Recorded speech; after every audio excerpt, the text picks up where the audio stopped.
I'm Laura Richardson with Relevate. We are real estate elevated. So we're coming at you with another edition of I'm moving to North Carolina, now what? Today we're going to be talking about IT services and specifically tying it towards the commercial side of things, and especially you small business owners who are transplanting here to North Carolina. So I have the pleasure of having Wes Harper, owner and operator of LightWire, here with us today. Thank you so much for being here. Absolutely. You know, it's my pleasure. Oh, goodness. Well, we are excited. Wes is going to talk to us about a couple different avenues of IT services. Lots of things to think about, but as we've seen, the just Raleigh area has been booming with industry. We continue to see articles being dropped of new industries that are coming here. And so we want to talk a little bit about, if you're one of those people, what to think about when you're transplanting, especially your folks. But before we get into the nitty gritty and talking business, let's talk a little bit about who you are and your company. So how about it, Wes? Sure. Wes Harper. My company's LightWire. We provide technology services to small and medium-sized businesses. Married, I have 5 children. Came to this area in 1996, actually, to start the company. Which feels like 5 minutes ago. Well, I didn't even own a cell phone. Oh, goodness. So actually, after 20 odd years, it feels a little bit long. Yeah. But yeah, I've been doing that ever since. And of course, as technology evolves, so does my business. And so, you know, every year there's new things, something new to learn, and you have to really be able to navigate that. So you guys have probably seen that transition with technology has helped you guys kind of stay on your toes and keeping up to date. So have you seen kind of a lag sometimes in what's actually implemented in a facility versus what's needed? Well, sure, there's a lag, but we call it the bleeding edge lag. Okay. Because when new technologies come, 1, they're expensive, and 2, they might not be quite developed to a point where it makes it easy for someone to use them. Okay. And so we suggest a lot of times that people just wait. You know, don't take the first offer. Wait just a little bit for the bugs to be worked out. Yeah, so version 2. Got it. So we, like I said, have seen lots of businesses, especially in like medical, biotech, technology even, transplant their facilities here, whether it's R&D or just office space. Like I know the commercial industry has just taken off. So a lot of people, when they're thinking about where I'm going to put my people, where my company is going to be based, when they're buying that commercial space, a lot of things don't get thought about until all of a sudden you need it, one of which being IT setup. Right. So where do you come into play in that process, or where should you come into play, really, is the question. That's the question. That's the question. After the office is built and the desks are in is late. That's very late to the game. People really know where to put a desk. They know where their file cabinet's going to be. But they really don't fathom what technology has to happen for them to be able to actually work on day one. I mean, you have cables in the walls, Ethernet cables in the walls if they want to hardwire, access points in the ceiling if you want to be wireless. You usually have a boardroom or a conference room that needs a flat screen TV that's hooked to something. And so a lot of those things get missed when people do it themselves. That, and you probably also see like with office spaces, like they're building walls to create separate spaces. So how does that layout end up impacting maybe connectivity? Well, or does it? You know, it impacts the culture of their business, probably more than the technology. The wireless now is so good that unless you're in a concrete building with concrete walls, if you have someone who knows what they're doing about placing wireless and heat mapping, you shouldn't have that kind of trouble. And people are still pulling cables these days so that if something's wrong with the wireless, they have an Ethernet backup. Okay, so wireless is probably one of the main things that people think about as far as having issues with. But what are some other things that office spaces, for example, start running into that you guys can resolve? How can you guys problem solve for them? Well, sure. Our company does real fixes. So like when people can't get their email, they can't print to their printer. We get calls every day about people who can't print. Yes. That's probably the number one call we get. But they also can't connect to the internet or their machine's slow. Okay. And it's not doing what they need to. Those are the kinds of things that we solve every day. And so we see a lot of that. It runs pretty much the full gamut. I mean, people just don't take it past opening their laptop and working on a document. What happens after that? How does that get to your server or your boss, or the client? So something that I think you could also speak to that I've heard stories from you before on backing up your information. So the company has everything running smoothly. Life is great and grand. They are making money. The stuff is going well. All of a sudden, everything crashes. Yeah. So talk about the backup procedure. Backup has to be basically number one, especially for small businesses. No, for every business. Yeah. But I feel so bad for the small business person who's got their life packed into their business. Yes. But then a ransomware comes along or a server failure of some kind, and all of a sudden their data is gone. It's not just misplaced. It's just gone. And that could end up closing their business. That can be a bankruptable scenario. So having a good, clean backup that gets restored once a month, so you really know it's backing up, that's paramount. It's an insurance policy that you can't really afford not to have. Totally agree. So what size companies, or is there too big, too small, do you guys work with?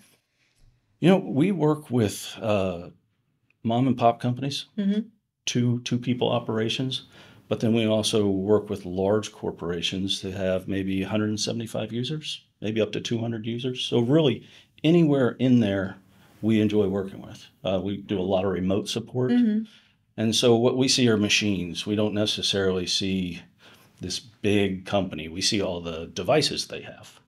And so it makes it break down very easy for us to maintain. So speaking of remote, do you guys have to physically come into the office and fix things, or can you kind of remote in? Like, what options do they have? 90% of things can be fixed remotely. Okay. If there's a hardware failure or a paper jam in the printer, to give a poor example, then that requires an on-site visit. But really, if there's an internet connection, we can solve 90% of the problems.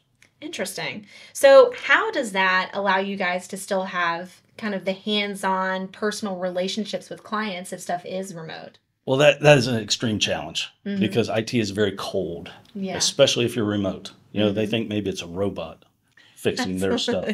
And so we schedule quarterly meetings that we make mandatory. If we're going to work with you, we have to see you in person once a quarter to tell you what we actually did. Because if everything's working correctly, we know behind the scenes we're making it work correctly for them. They think, why do I need this IT company? Because everything works. Yes. And so we really have to meet with the clients face-to-face quarterly just to make sure everybody's on the same page. Yeah, no, that's an interesting concept to bring up because sometimes in real estate, the trickiest of transactions are the ones that the clients had no idea that there was stuff going on behind the scenes. 100%. Little fires everywhere being put out because that's proper customer service. They shouldn't be aware of the issue unless you can't resolve the issue. Absolutely. And obviously need to get input. Yeah, so it's a proactive approach. Yes. 100%. I love that. So let's talk about, and we've kind of discussed a little bit on the commercial side of things. So at-home offices have also become kind of a child out of the COVID era, right? Where a lot of people had to work at home and there was probably a lot of quick, I got to figure out how to set this up because now I'm required to be at home. So what types of stuff have you seen as far as that realm is concerned, or just some issues people have run into?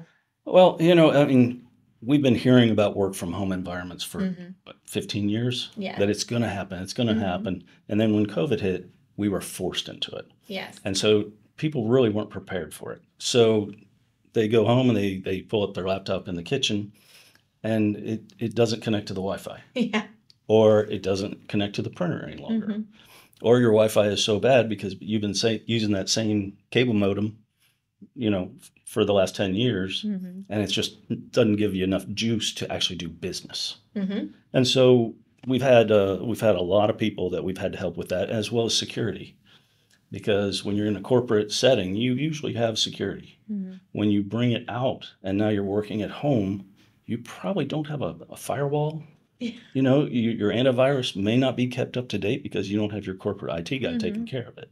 And so there's a lot of things to consider about working out of the house. Totally doable. People are doing it every day, more and more every day.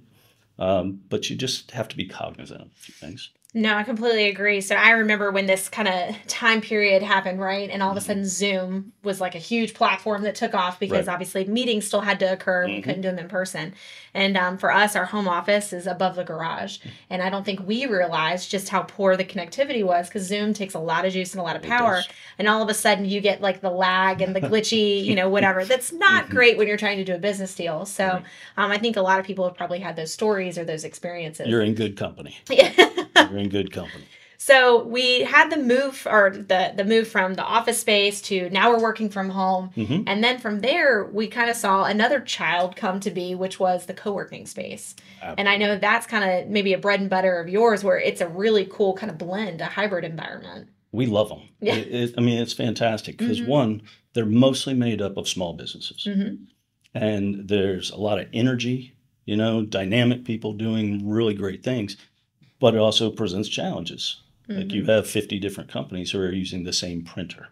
Yes. The printer can't go down. It has to work. So having a very, very good, secure wireless setup is mandatory. If you're going to skimp on something, that's not the place to do it. Absolutely. And so we've seen some really cool setups come out of the last couple of years, one of which being Blush Co-work that you guys may have heard of in Cary, which is kind of geared towards moms and women who are small business owners. And then some really big ones like Loading Dock, for example. Yeah. So we've had Loading Dock for a little while now, and they're ticking. Yes. They're doing well. Yeah, so I'm up in Wake Forest, and they have a location up there, and it's really, the vibe is really cool if you're looking for a great space to kind of get out of the house and actually be around other humans while you work, but also for small businesses. It's just great meeting kind of location, and obviously connectivity is going to be spot on because we know who they're working with. That's right. That's right. They're good incubators for business too. Yeah. It's a platform for growing your business until such time that you're ready to break out. Yeah, so co-working spaces, in my opinion, have really created networking to a degree of ease that didn't really exist prior to that unless you were involved in some kind of networking group, right? Because it's a very organic process where you said share a printer or share like a coffee meetup location or whatever. And so all of a sudden you're talking to somebody in another industry, creating camaraderie, kind of sharing some ideas. And so either you're building your business and the own ideas from that, or you're networking with somebody you need to grow the business. 100%. Yeah. So that's kind of exciting. I was really pleased to see so many of those start popping up. Especially if they're well run. Right. Well run is the key. So as we've seen more people with more devices, like I think about how many I have for business and everything, are you seeing kind of a struggle with connectivity or ease of technology just because you've got so much stuff that's having to sync up to one location? I don't think it's getting any easier. There's just more stuff. Yes. I feel very bad for the individual or small business that doesn't have some kind of IT support system because doing all that yourself is next to impossible. I'm very fortunate that I have some great engineers who are admittedly young. They get it. When new technologies come out, I groan and they smile because they want to know about it. They're hungry for that. Yeah. And so it is getting more complicated. The more devices you have, the more issues you typically have. But there's solutions to them. And if you need help, you can call a company like ours, or you can spend the time and figure it out. Speaking of spending, so when people, especially small business owners, are going through kind of the cost expenditure, can you combat the argument that I don't want to pay for this because it's not the biggest need? Like, how does having good IT support help grow your business even more? Because you depend on it.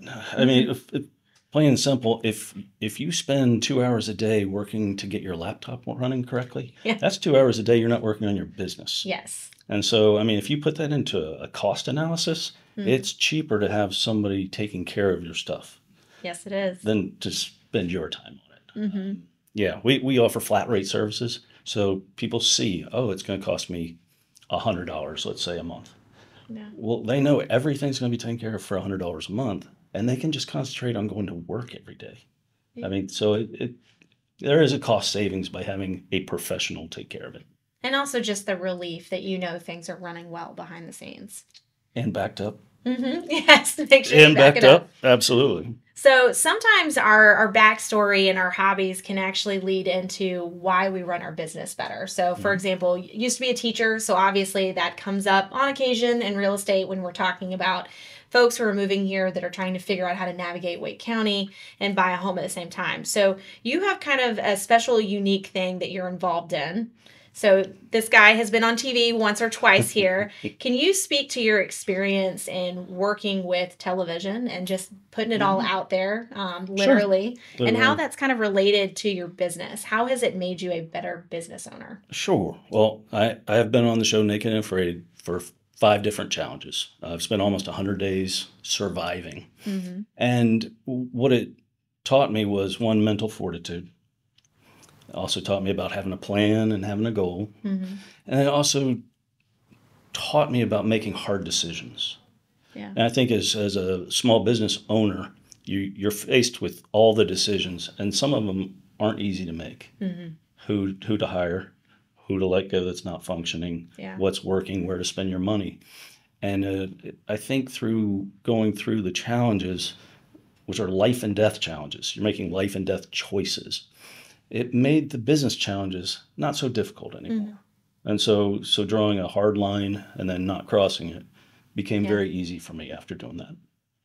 Yeah, so the experience has kind of helped not only grow you as a person, but also like how you do things on a day-to-day within your business. And I would say that, having seen this, the episodes and the seasons as well, just kind of the mental fortitude, that's the best way to put it. Just, it's easy to do business with somebody if you know they're not going to easily give up. Because I think that all of us have been in a scenario before where you've been working with a vendor of sorts where they kind of tap out a little early, where you feel like you're not getting the service to the end. And part of that comes from the tenacity and the dedication, which obviously to survive on that show takes some extreme dedication.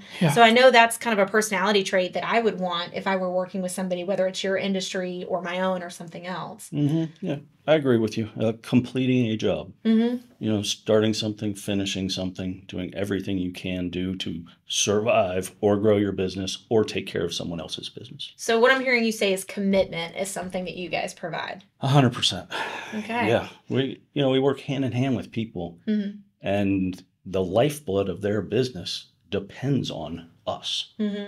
It really does. It comes down to it. And I'm sure it's very scary for small business owners to put that kind of trust into someone else, but it's absolutely necessary. And so a lot of what we actually sell is trust. Yeah. So, I mean, if you guys are thinking about moving here to our state, especially to the Triangle area, and you're thinking through all the moving parts, all the things that are going on with that, one of the things you don't have to worry about is your small business and your setup and kind of getting it from the ground up, working properly and having that support system that's also going to be committed to your success. So, guys, this is Wes Harper with LightWire. We are going to actually put his information in the description section below on this episode. Remember, we are on YouTube as well as Spotify podcasts. I'm Laura Richardson with Relevate, and we'll see you guys next time. All right, y'all. Thank you for joining us today. Be sure to like, share, and follow us on Instagram as well as YouTube. We're also on Apple Podcasts. Again, I'm Laura Richardson with Relevate.